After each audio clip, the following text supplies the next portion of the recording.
অবশেষে প্রতাপশালী যুক্তরাষ্ট্রের সিংহাসনে নবনির্বাচিত মার্কিন প্রেসিডেন্ট ডোনাল্ড ট্রাম্প দ্বিতীয়বারের মতো ক্ষমতায় আসলেও বেশ কিছু চ্যালেঞ্জের মুখে নিজের অবস্থানকে শক্ত করতে হবে তাকে। প্রথমেই যেটি সামনে আসে সেটি হলো গাজায় ইসরায়েলি আগ্রাসনের ইস্যু। বিশ্লেষকরা বলছেন সদ্য বিদায়ী প্রেসিডেন্ট জো বাইডেনের হাতে হামাস ইসরায়েলের যুদ্ধবিরতি কার্যকর হলেও সেটিকে স্থিতিশীল অবস্থায় রাখার বড় চ্যালেঞ্জ নিতে হবে তাকে। এছাড়া মধ্যপ্রাচ্যে ইসরায়েলি আধিপত্য বিস্তারের ক্ষেত্রে নেতানিয়াহু প্রশাসনকে ট্রাম্প কতটা নিয়ন্ত্রণ করতে পারবেন তা নিয়েও সংশয় থেকে যায় বলেই মনে করেন বিশ্লেষকরা। যদিও ইতিহাস বলে ট্রাম্পের সঙ্গে নেতানিয়াহুর সম্পর্ক অনেকটাই ঘনিষ্ঠ। এরপরেই ইউক্রেনের সঙ্গে রাশিয়ার চলমান যুদ্ধ বন্ধের চ্যালেঞ্জ।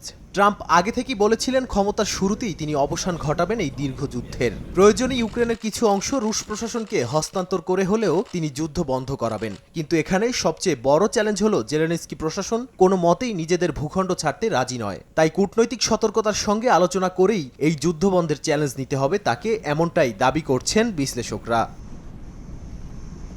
ইরান ও মধ্যপ্রাচ্যের পরিস্থিতিতে ট্রাম্প একটি নতুন চুক্তি করার সুযোগ পেতে পারেন। যদিও সেখানে ইরানের পরমাণু কর্মসূচি এবং ক্ষেপণাস্ত্র হামলার কারণে এটা আরও অনেক কঠিন চ্যালেঞ্জ হয়ে উঠতে পারে বলে মনে করছেন আন্তর্জাতিক সম্পর্ক বিশেষজ্ঞরা। তারা বলছেন এখানেও কৌশলগত সিদ্ধান্ত নিতে হবে প্রেসিডেন্টকে, বিশেষ করে ইসরায়েলের প্রধানমন্ত্রীর সঙ্গে সম্পর্কের ভারসাম্য রক্ষা করে চলতে হবে।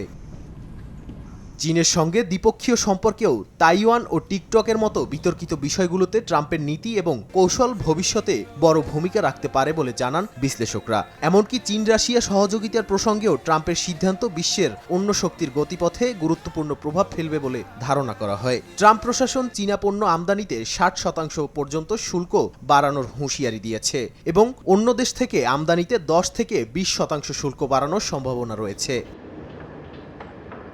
এছাড়াও 2021 সালের 6 জানুয়ারি ক্যাপিটল হিল দাঙ্গায় জড়িতদের ক্ষমা করার সিদ্ধান্ত নিয়েছেন তিনি। এর মধ্য দিয়ে তিনি তার সমর্থকদের প্রতি সহানুভূতি দেখাতে চান। তবে এই সিদ্ধান্তের মাধ্যমে ট্রাম্প একটি রাজনৈতিক চ্যালেঞ্জের মুখোমুখি পড়তে পারেন বলে মনে করছেন বিশ্লেষকরা। নাদিম মারজান, সময় সংবাদ।